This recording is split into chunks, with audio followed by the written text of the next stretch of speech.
Hi, I'm Annie Schatz. I'm a third-year Ph.D. student working with Dr. Emily Revest at the Virginia Institute of Marine Science, and I'm also currently a Virginia Sea Grant Graduate Research Fellow.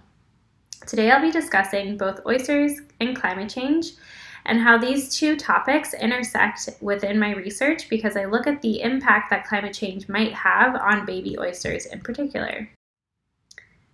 So as soon as I mentioned the word oyster, a lot of you probably thought of this. Others of you thought of this, and others of you thought of what oysters are known to make, which are pearls. However, oysters are a lot more than just that. They actually are super important to the health of the Chesapeake Bay because they provide these 3D reef-like structures that are very similar to coral reefs in that they provide a hard surface in an otherwise flat and sandy environment. So these reefs are really important because they make home for other species within the bay, like the juvenile blue crab and juvenile striped bass, just to name a few. They also clean our water because they filter in order to feed on algae, but they also pull in other particles when they're searching for their food, like sediment and other things that might make the water kind of cloudy or murky. So of the particles that they pull in and don't eat, they actually excrete, and those become food and nutrients to other organisms that live on or in the bay floor.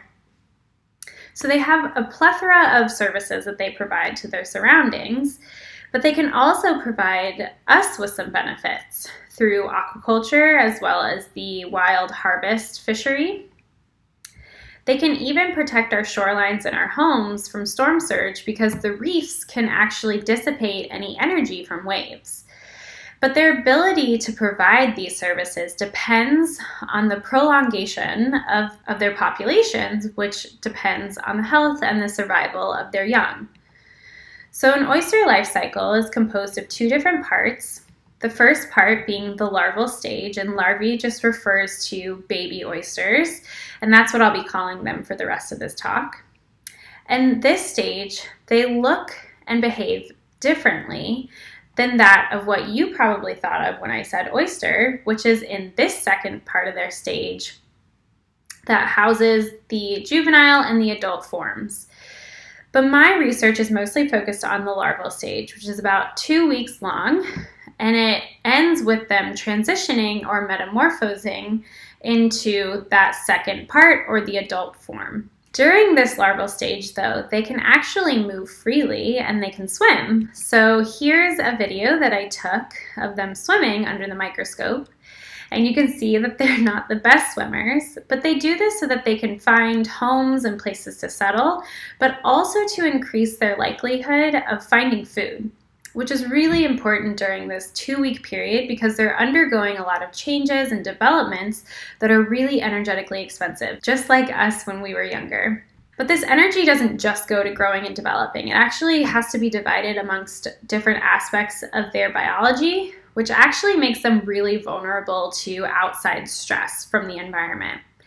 So what happens when an additional stressor comes along is that they actually have to take energy away from certain aspects of their biology and put that towards surviving. And so the aspect of stress, and specifically environmental stress, that I'm interested in studying is that to do with climate change. So specifically ocean acidification and the increasing temperature of our waters. So both of these are due to the emission of CO2, or carbon dioxide, into our atmosphere from the burning of fossil fuels. And CO2 is actually really good at retaining heat, and that causes the temperature in our atmosphere to increase. And that then leads to the temperature in our ocean and our waters to increase as well. So CO2 is also a cause of acidification. So that CO2 in the atmosphere actually can dissolve into our water. When it dissolves into our oceans, it then reacts with the water molecule, or H2O, and it releases hydrogen ions. So now when we have more and more CO2 dissolving into our water, we actually naturally get more hydrogen ions in the water as well. And if we remember back to high school chemistry, You might remember that an increase in the amount of hydrogen ions in a solution makes it more acidic. And so that is exactly what is happening in our oceans right now. So we have an increase of CO2, which releases more hydrogen ions, and that makes it more acidic in our oceans. So my research is looking at the combination of these two stressors and how that impacts the oyster physiology. Does it cause them stress, which is where we see a change or a shift in other aspects of their biology, or are they fine? But how do I do this? So we actually have this really cool tank system where we have 16 tanks that each one can be controlled individually for temperature and the level of acidification. This allows me to use 4 different treatments so that I can look at how the stressors together affect larval physiology or health compared to the stressors individually, and then all compared back to current conditions within the bay, which is our control. So because we have 3 replicates for each of these 4 treatments, I'm actually using 12 tanks, which is a pretty big project. So the larvae are just free swimming through this tank, and they're actually in there right now, whether or not you believe it. And it's because they're microscopic. So for me to study them, we actually have to completely drain the tank, and that draining happens on a mesh screen so that we catch the larvae on their way out of the tank, and you can actually see them collecting in that darker line right there. And once we have them all on the screen, we rinse that into a beaker, causing them to concentrate in a much smaller volume of water that I can then work with. So that darker water concentration that you see there is actually millions of larvae swimming around. So from there, I can put the larvae on a slide and look at them under the microscope. And so our microscope has a camera, and that allows me to look at the larvae under the microscope to assess their health, but also capture an image that I can look at later to measure their size. Through this, I can also get a count of how many larvae are currently on the slide and then do a series of calculations to get the number of larvae in that tank at that point in time.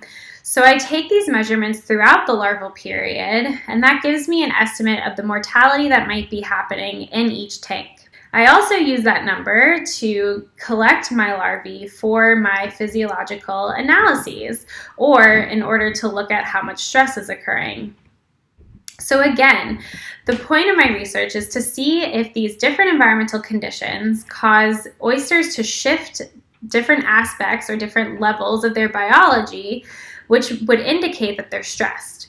And how I do that is I collect samples to look at their changes in shell growth, changes in tissue biomass, changes in the amount of oxidative stress, which can be damaging, that they're currently experiencing. And I do that by looking at these molecules that are absolutely necessary for survival that we also have called antioxidants. So these molecules help combat any oxidative stress that might be occurring.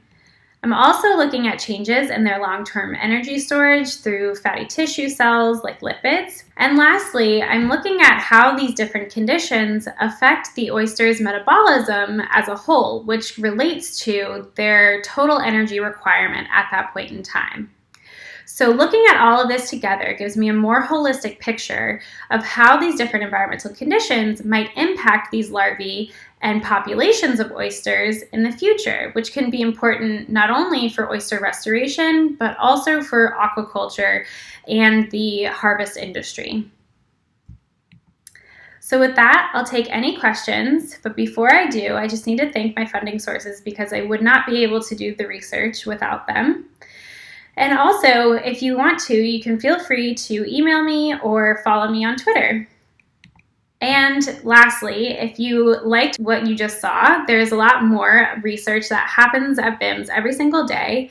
So if you follow the eTidings monthly newsletter, you'll get an idea of what happens at BIMS and what we're currently up to. Thanks so much.